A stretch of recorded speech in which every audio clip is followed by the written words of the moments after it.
Coming up on this artistic episode of SEVA TV, we talk to artist Shashari Kiburi, paint bubbles, and learn how to cross-stitch. Stay tuned for all of this and more on SEVA TV.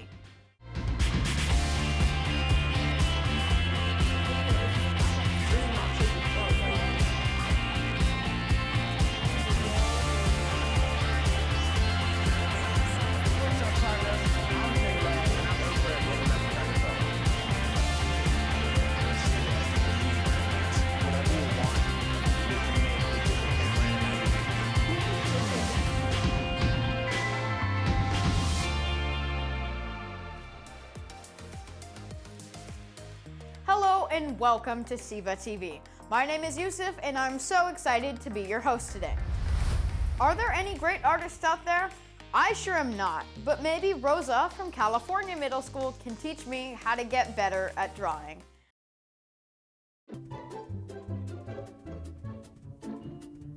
How to draw simplified. Today I will be showing you how to draw a simple flower. Now, this will be a super easy video to follow along to, and feel free to pause the video anytime. So now, let's go! First, we'll be drawing the center of the flower.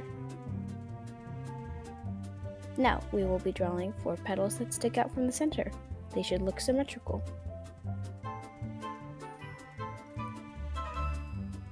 Next, we will be drawing 4 more petals. That looks good. Do a bit of touching up. Alright. Color it black. Now for the main color, I'll be using blue. Color those petals, these ones, those, and these. Almost done. We will be coloring the center brown. Alright, it looks pretty good. Now I'm just going to quickly sign it. And done. Wasn't that easy? And I bet yours looks really well at home too. Alright, I'll see you later. Bye for now.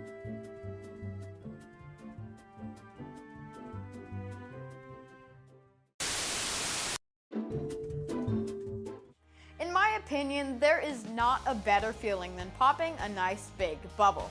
The students at Will Rogers Middle School show us how to enhance the bubble experience by painting them.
In this next piece of creative playwright, students from Pleasant Grove High School act out an imaginative version of Romeo and Juliet.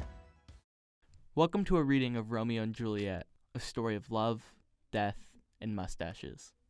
We open up with a fight between the two rival families, the Capulets and the Montagues. Romeo's chasing after his cousin Benvolio, and he's like, so there's this girl that I'm kind of into right now. She's like really, really, really pretty. Ben is not into it, and he basically tells Romeo that she's not the one, and she's not into him, and that there's so many other beautiful girls in Verona. Cut to our other lead, Juliet. She's set to marry this rich guy, and she's not into that, but her father is very excited for this match. He's so happy, in fact, that he decides to host a party just for the two of them. It's been some time since we last saw them. They're just chilling and walking around.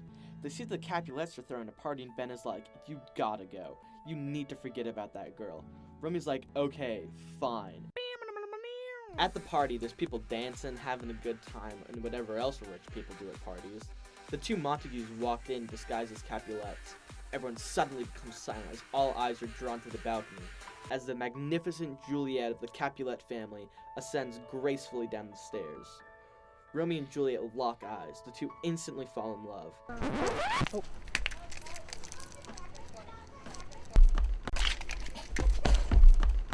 Hours after the party, but Romeo just can't get Juliet out of his head. He turns to Ben and is all like, I can't stop thinking about her. She's the most beautiful girl I've ever seen.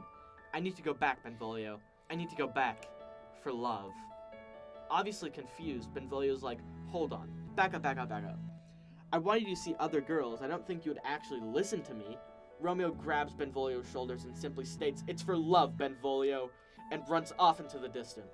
Approaching the Capulets, Romeo sees the beautiful girl on her balcony and tries discreetly to get her attention. Romeo gives up and just calls out for her, Juliet, oh Juliet, wherefore art thou, Juliet? And you see Romeo's not playing around, he gets straight to it and says, Juliet, I love you and whatnot. Will you marry me? And she's like, yes! I know I literally have only seen you like once, but I know that I love you. I kid you not, this is how the story goes. They meet up and they get married just because Romeo has a priest friend or whatever. Back to the story. So Juliet Nathan? and Romeo... Yeah? So we're a little cut on time, so do you know if you can wrap this up real quick? Yeah, for sure. Okay, so Juliet and Romeo are now married. Juliet's cousin is out for blood because he saw Romeo at the party and was like, that's not allowed. So another fight between the Montagues and the Capulets breaks out, and Juliet's cousin kills Romeo's best friend. So Romeo kills the cousin, which gets him banned from the city. Juliet creates a plan to be together where she fakes her death, but the news doesn't get out to Romeo that it's fake. And so distraught over her death, he goes to die right next to her. Juliet wakes up and then she dies right next to him, and poof, they're both dead, now for real. And finally, united in the mourning of their two members, the two families end their feud forever.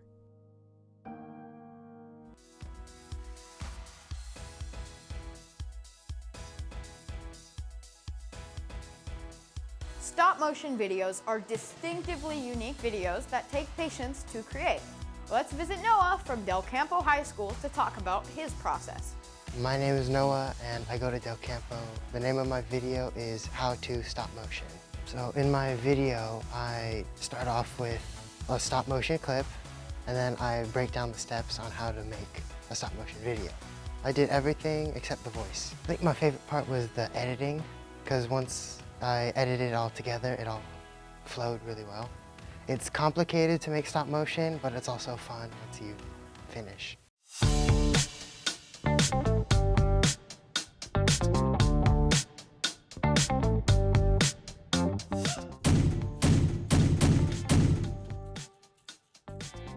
To make a stop motion, you need a pencil, an eraser, and paper. Next, you're going to want to plan it out and get your ideas on paper. After that, you're going to want to start drawing. This is where your stop motion comes alive.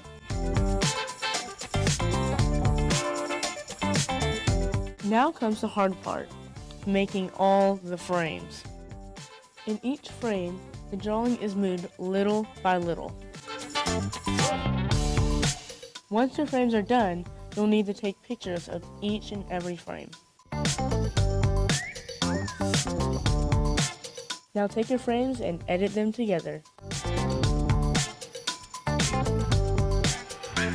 Recap, get supplies, plan it out, draw it out, make all the frames needed, take pictures of your frame, then edit them together, and enjoy.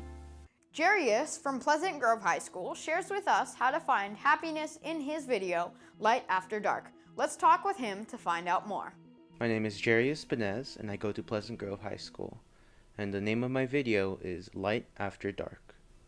My video is about trying to find happiness and all the places where you could look for it and all of the places where I couldn't find it, and my journey into discovering what I enjoyed and what I need to look forward to. I've always struggled to be happy. Sometimes I'd feel like I didn't deserve happiness. No matter how hard I tried or what I did, it would never work. But even in my darkest moments, I had to remind myself that there was always something better than what's here and now.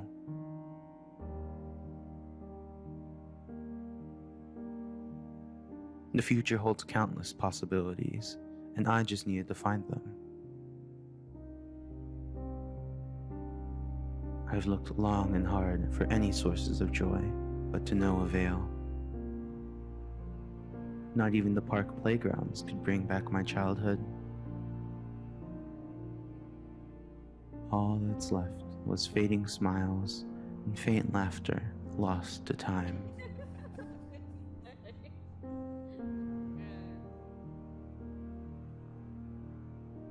I truly miss those days, but I have to move on to find what I need. Maybe I could find it in nature. The lakes that shimmer and shine. The flowers that blossom into countless colors, dancing in the chill winds. Or maybe it's in the one place I haven't checked. Somewhere deep inside of me, begging to come out. Wherever it may come from, I know one thing for sure. I'll find it eventually.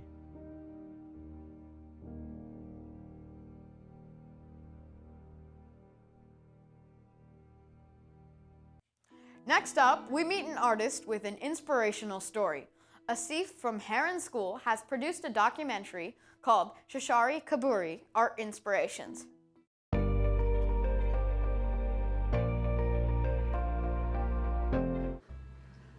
My love for art definitely came at a point in my childhood when I was really young. So my grandmother taught me how to draw when I don't even think I was in kindergarten yet. And I was very busy, and I think she taught me partly just to get me to sit still for a little bit because she babysat me a lot when I was young. But I still remember those drawings, and I remember sitting with her and we were on the couch and she had all the paper on the coffee table and she started drawing these like illustrated fashion figures, and I was just in awe. Like, I didn't even know that people did this, that you could draw and make pictures from your imagination. I was just like so into it. And so I remember from that point I just took off and got really into drawing, and I would say I spent the majority of my childhood in my spare moments drawing. I would say I think my passion for art really evolved as I grew older and started to experience life. And when I was younger and I was drawing a lot, I was really into cartoons, and then I started discovering architecture, and then kind of jumped back into getting excited about animation. And then when I was a young teen, I started taking college classes, and that kind of connected me with more of like modern and fine art. And I think from that point on, I just got really hooked with learning new mediums like printmaking and photography. And I actually didn't study art in college. I mean, I did on the side. I was an anthropology major, but I think it connected with art really well. And so when I was in college, I had the opportunity to study with this incredible abstract painter named Mary O'Neill, and I took printmaking with her. And even though I did a lot of figurative work, portrait work, and even portrait work in photography, I really started to see abstract work as another way of telling a story. And that kind of eventually launched me into getting into quilting as I got older. Over the years, I've learned so much from my students. I started teaching right when I got out of college, and I was teaching in after-school programs and doing art projects with young children. And I think the way that it really informed my own practice as an artist is that I learned really how to be in the moment and also to embrace the slip-ups or the mistakes in your work. I mean, I really think that art comes down to turning those mistakes into purpose. And I mean, I can even extend that into my own children. Watching them grow up, I can't say I taught them art or how to make art necessarily, but the tools were already there and in front of them and available. And I would say for my oldest in particular, she probably grew up going to more museums and art galleries than I would say her younger siblings. And they've all just gravitated towards it. And I think from them too, I've just watching them get inspired and seeing their imaginations come to life, I think for me has really taught me so much about my own work and where I want to go with it. And there's just something exciting about teaching. I mean, I'm that type of person that learns something new and I just immediately want to share it with other people. And so there's a lot of reward in that as well. My mom has influenced my art in the sense that she has always been surrounding me in the art world, whether that be going to museums, showing me different artists, or just doing art around me generally. As a young kid, I wanted to definitely replicate her. And I remember I used to draw on cardboard pieces and just draw scribbles, and I thought it was amazing. And she was really, really supportive of everything that I created. So it just made me feel like this was something that I really enjoyed and something that I really wanted to continue with. She definitely influenced me to go to an art high school just to continue my studies and to work on my foundational skills as a visual artist. And throughout that time period, so when I was in high school, I did a lot of extracurricular art projects. One of the projects was One Voice. It's a cultural exchange program that was focusing on the topics of visual art, performing arts, and ecology. And my mom really, really influenced me and was very supportive of me applying to the project, even though at some point, I might have not felt so confident in my skills. She definitely was very supportive of my work and what I had to offer to the program. And so I was very thankful for that. I was able to get in, and it was an amazing, amazing opportunity. But she has always been supportive of anything that I do, especially when it comes to the visual arts, just because we connect so much together on our mutual love for the visual arts. So that's something I'm very thankful for. In one blank statement, what do you truly hope to teach others through your art? I really hope to teach others to express themselves and learn how to find their own voice through telling a story. Coming up, Allison from Albert Einstein Middle School recites her favorite poem, The Road Not Taken.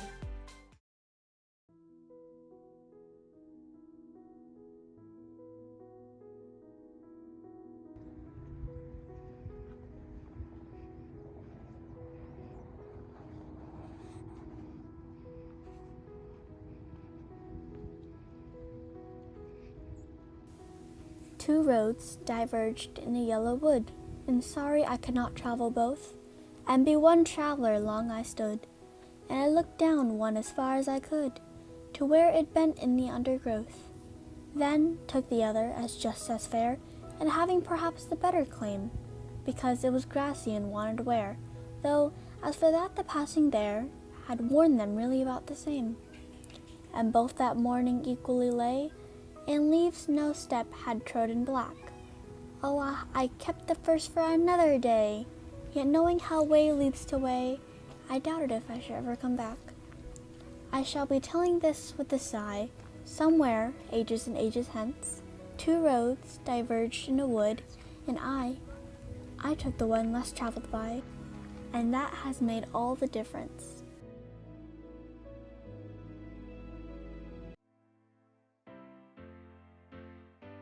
Do any of you guys know how to fold some awesome origami? Well, in this tutorial, Matt from Pasteur Middle School teaches us how to fold a Masu box. Take it away, Matt.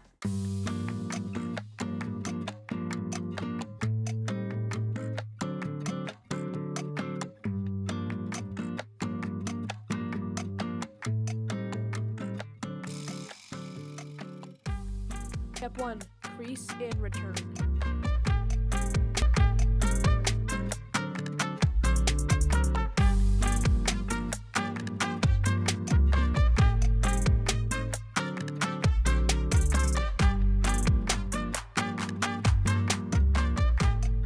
Step 2. Fold flaps to center.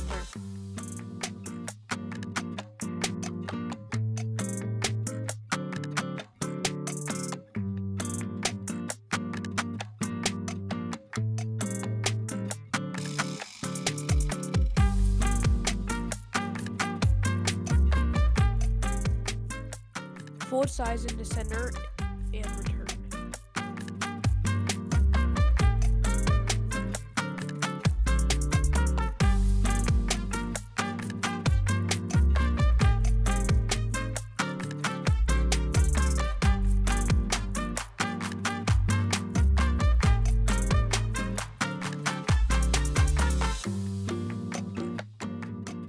Lift both sides and one end.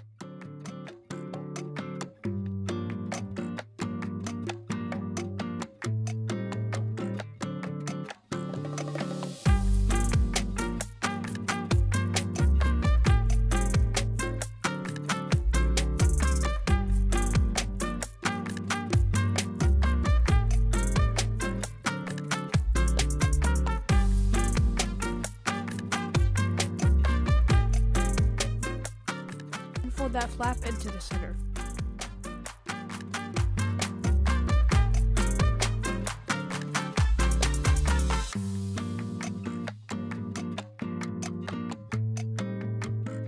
Then do that for the other side.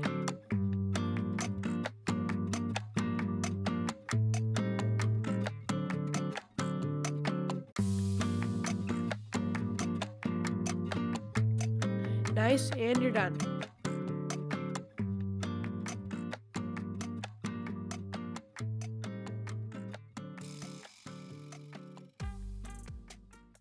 Have you seen any new pieces of art popping up around Sacramento? Well, keep your eyes sharp because a new coat of paint has been recently applied to some electrical boxes.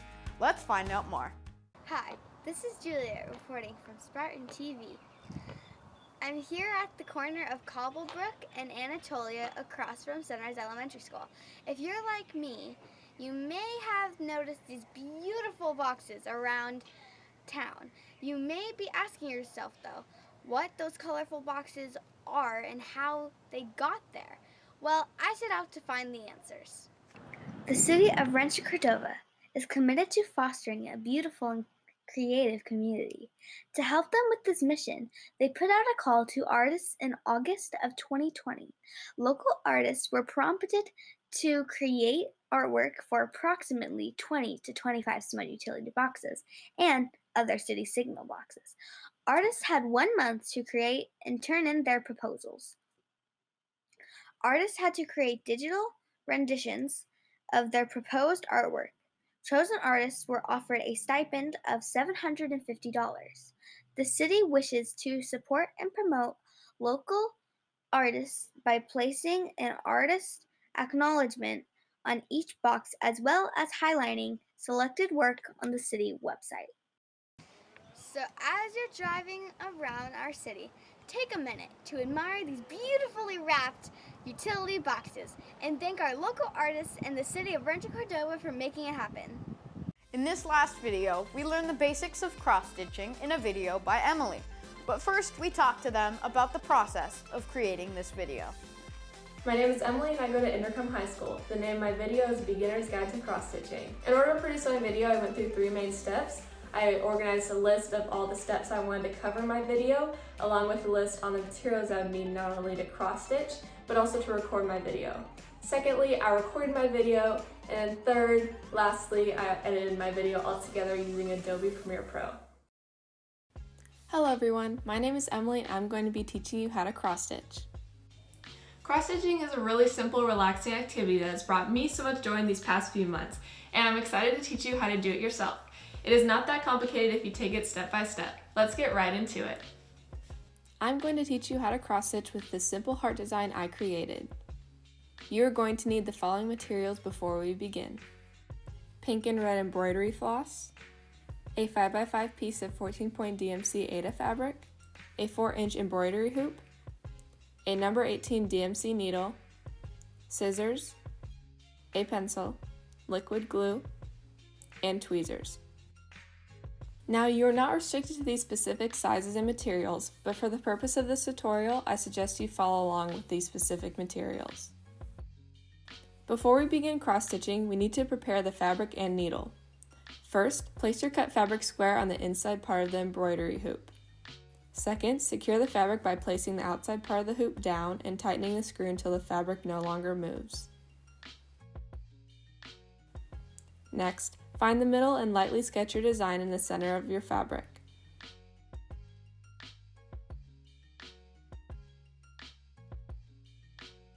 After your fabric is ready, cut a generous length of embroidery floss and separate 2 strands by pulling the floss apart.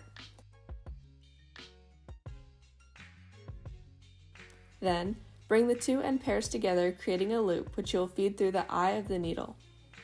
Finally, guide the point of the needle through the loop you fed through the eye to secure the thread. Now we are ready to cross stitch. First, pick a line to start with and widen the first left bottom hole of the line with your needle. Don't poke your needle all the way through. Second, flip over your hoop and feed your needle a majority of the thread through the hole you widened in the previous step. While holding onto the small amount of floss on the back of the fabric, feed the needle and remaining floss to the next upper right corner, making a diagonal stitch. Flip over your hoop again to the back and feed the needle and remaining floss through the hole right below where your floss is coming from. In order to secure the extra floss you didn't pull through in step 3, make sure that when making this stitch, you secure the floss under like so. Use tweezers to pull the floss if needed. Flip over your hoop once again and repeat steps 3 and 4 until you are done with doing your first stitches of your line. Once you reach the end of your line, it is time to do the opposite stitch to make the cross. Instead of stitching to the next upper right corner, feed the needle and floss to the upper left corner. On the back, repeat step 4 by stitching to the hole directly below. Repeat steps 6 and 7 until you have completed the line. Once you are done with your line, flip over your hoop to the back, cut off excess floss, and glue it down over the stitches.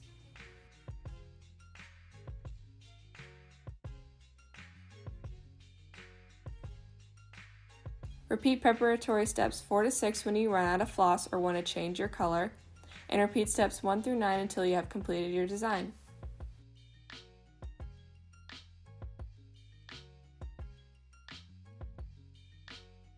And it's that simple. I hope you enjoyed following along. After completing all the rows, here's what the final product looks like. How cute! Everyone can find joy in cross-stitching. Personally, I enjoy taking my project outside to work on to enjoy the nature around me. You can complete simple designs as I've shown you today, or you can complete more complex designs as shown here. Thank you so much for watching and happy cross-stitching! That's all we have for you today, but guess what? We have more episodes and even more videos, so if you want to check out anything else brought to you by the SECC, like the SEVAs, go to secctv.org for more information. My name is Yusuf, and thanks for joining me for this episode of SEVA TV. See you next time.